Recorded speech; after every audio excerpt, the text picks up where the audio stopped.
father-in-law. They don't have to do that because they're here. When you put foot on the ground, the Supreme Court has said you have constitutional rights.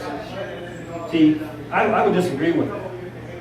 A foot on the ground does not mean you have constitutional rights. And something else I disagree with too is dual advocacy for two different countries, dual citizenship. That's got to stop. That's got to stop.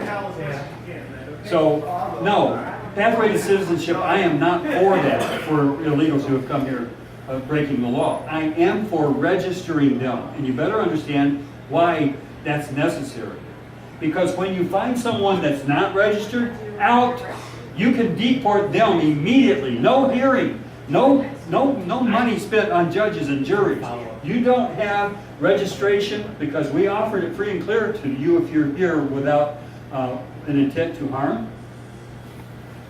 Then you go. You're gone. You're deported immediately. We make a law that says you're not registered, you're gone. I had a follow-up to that. When my father-in-law came over after World War II, he had to do certain things. He had to learn English. Okay, we know language. We understand. We understand that process was very important. Yeah. But they're not doing that, Tim. None of that. None of that's getting done because they're not going through Ellis Island. They're coming across a fabled wall. And the wall's not going to get it. I disagree with the wall. E-Verify is the best wall you can build. Again, Mitt Romney was right. And E-Verify is the reason that the Chamber of Commerce pulled out from under Mitt Romney the rug of electability. And I can tell you, I'm like Trump right now, I can tell you, which I can't verify anything I'm telling you other than it's my opinion. The Chamber of Commerce is the reason Mitt Romney isn't president right now. Because if he was president, they wouldn't have their cheap labor with E-Verify. When he started, and listen, I have an ego too, folks. And when I got to sit at a round table with Mitt Romney, and I got to be a key person that the video cameras, all the news cameras were videoing, and I got to ask one question or one comment to Mitt, who was sitting right next to me. Because of you folks, the Tea Party, Wilburn Tea Party Caucus director, because I broke for him and for supporting him, I got to be there, and I said this thing. And I honestly think this is what derailed him. Maybe I'm responsible. Because I said this to him, listen, then we'll give the mic. I said, Mitt, your policy, because he had talked about E-Verify, will cause Mexico to build the fence. And this was on camera. And he actually said, why? How's that? And I said, well, if we get E-Verify, where the illegals can't get work, you have to be legal to get a job, Mexico would have to build a fence to keep them from coming back home. And I actually said that. And you know something? It kind of is true, and I think that the Chamber of Commerce kind of understood that and said, whoa, wait a minute here. We don't get all of that free labor. Or some of it's free. I know some of them didn't get paid. And believe me, that angers me. I know a contractor right here in this county who would use them and know he didn't have to pay them. And when they would come to get paid, the babies that they brought with them didn't get fed that week. Because this guy knew they wouldn't go to the authorities. Yeah, I'm angry about that. I know a little bit more about illegal immigration than people realize. I'm a humane person, and humanity comes first. But I'm going to tell you, there's consequences to breaking the law. Register them, yes. And if you don't come forward to register, you have ill intent, and I'm going to put you out. We're going to make a law that means we don't have to put you through a process. You have already signed your ticket to be deported. That's the answer. Go ahead, somebody. By the way, if anybody needs to leave, it's okay. I mean, we started at 8:30, it's 11, almost 30. I can see my brother getting a little restless there. He's getting kind of old, you know. He needs to get home and get rest. Thank you. Adios, amigos. Good night. Good seeing you. Good night, Ed. Okay, next question, and we do need to wrap up. The question I have is, are Democrats crossing over to Trump because they think he can be easily beat, or easier beat In than these polls, yes, I think so. that? Or is it because they're pissed off with their establishment? Okay, you make a point. But if you believe, now give the microphone up. After Obama, look what's happened. Okay, if you, give the microphone. And I got a follow-up. See, I knew that. Okay, if you believe that those folks who are on these phone poles are going to be there for him in the general, you're crazy. Yeah. You're one of them Tea Party crazies. Oh, so No, I just joke and you're say, thinking Democrats are that smart? you have a point. No, go ahead, what's your follow-up? And, No, yes, they are. Well, to your point, you said it. Joe is a person who this caucus has won over. Well, there's several of them. They don't always come. Joe works at this time of night. But he has told me that he was won over by this caucus, and he used to be a liberal Democrat who worked for the party, and they had a policy, cross over to support Rick Santorum. He told me, I didn't ask him, he told me this. So, because they believed he was weaker candidate over Romney, and he was more defeatable. Well, because of the Chamber of Commerce and E-Verify, Romney actually was defeatable. And what's Carly's stand on this birthright citizenship that they've actually made an industry of bringing people over here just to have their... You would like her stand on that. Can I? You would like her stand on that. She says you can't, it's a hard thing to change the Constitution. But you would like her stand on that, and I don't have the time to verify everything that she has said. Denise is going to do Okay, www.ontheissues.org. You can find any issues, any candidates stand on any of the issues on that website. So it's ontheissues.org, not .com. But we still will answer the next questions.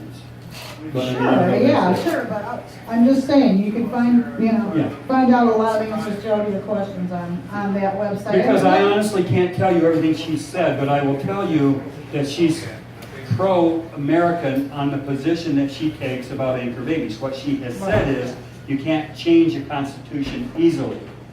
But I don't know if she's considered the fact that Mark Levin makes, and I agree with, that in the jurisdiction thereof has a meaning. And I haven't heard Carly say something about that. So, okay, so on the whole Hewlett Packard thing, really briefly, I'm just gonna just say, she admits that she laid off 30,000 workers, but she also doubled the size of the company. She was hired as CEO to save the company, which she did by merging with Compaq. And she had to do the hard stuff that she didn't really want to have to do by laying off those workers, but she got it done. And the stockholders, like Russell Anderson, fired her. They fired her, and it says, quote, "I got fired because I challenged the status quo." Okay, So there's that. okay. Okay, Todd. Okay, on your, you really know about the immigrations, which she said, what she repeated. So hypothetically, if we got 60 million immigrants right now, on her rule of law or her way she wants to do it, how many would leave the country, get deported? Can you digest this a little bit? What would happen? I'm going to have to research, and like Denise said, it's all there. She didn't talk about immigration tonight. Right, but And I'm limited tonight to what I can answer clearly as to what she said tonight. Now, I know, based on my support for Carly, that she's not going to disagree with me about the context and content of my thinking toward illegal immigration. She's not going to be for pathway for citizenship. She may be misunderstood by Alex Jones, purposefully mostly, in saying that she's for comprehensive immigration. No, she's not. That word comprehensive means making them legal. Giving them a pass. Registering them is not the same as making them legal. So Alex Jones went from 80% down to 60%. No, I told you, that's part of the 20% that's dangerous about that. And I was just wondering, has Carly's campaign ever addressed the email that you sent them? Have they, Well, you got to understand something about that. And I would love it if the person who I know, who is the state campaign director for Carly, I would love it if he had the clout to get my stuff through. But quite frankly, it's probably not so. I lucked out with Mitt Romney, by the way, folks. I lucked out with Herman Cain. I was able to get those people right. to our caucus. with Sarah Palin, Denise and I, we lucked out. But someone should never forget that it was the Willow Run Tea Party caucus that organized that. It was just somebody else's money that brought her here. But she chose to come because of our caucus, okay? Right. Of course she was being paid. But you could probably. But I can't email- get through to Carly just because I want to. I think he sent it up the chain, and I think they read it. That doesn't mean they think we're valuable enough to act on it. Well, you should be able to email her campaign directly. if I can, but the avenue that I've got is better than emailing amongst a million other emails. You understand the point? I've got one of 50 people. Whether she gets it or not. Listen, I know, and a good friend of mine, and a good friend of Denise's, one of 50 people in the States who are her campaign managers in every state. We know this fella. And he told me that he'll send it up the line, which means they will get it. It doesn't mean they will act on it. Right. That's better than 50, than a million emails in a box somewhere. And whether they read them all. Right, okay, so, no promises, but we try. Any other question, folks? We gotta go. Listen, you know, there's 4 or 5 of us to end this caucus. There was 10 of us, maybe 15 to start it. And we have to consider a serious thing. And that's to the point of, when I'm going to be leaving for a week. Next week, Mike and Dan probably will do the caucus. But we've got to consider as to whether or not we continue with these kind of numbers every week, or I don't want to go do it twice a month. If we do make any changes at all, it'll be the first Friday of every month, so that nobody's confused about when we're meeting. If we ever was to go to once every 2 weeks, people would be confused about Yeah. which week it is, on what Friday. So I don't want to make confusion, but the thing I don't want to do is tie this restaurant up and make folks come prepared when out of the 10, 15 people who are in this caucus sometimes, and Mike, I don't want you showing this to everybody, so you know, you'll edit this out. I want people to think we're filled this restaurant. But out of the 10 or 15 people that come here sometimes, we have 50 sometimes, but 4 of them are people who are prepared to give you something. And whether or not you believe this and understand this, I feel the pressure to deliver something to you because you made the effort to come. And if it is that I have to go through this every Friday night to be worthy of your audience, and only 10 or 15, although dedicated and very worthy, if that's what we're doing, we can go to once a month. And I don't think we've heard anything. But if our attendance picks up, we'll give it another month. And if our attendance picks up, fine. But if it's 10 people, we go to once a month. Okay? Thanks for coming out tonight.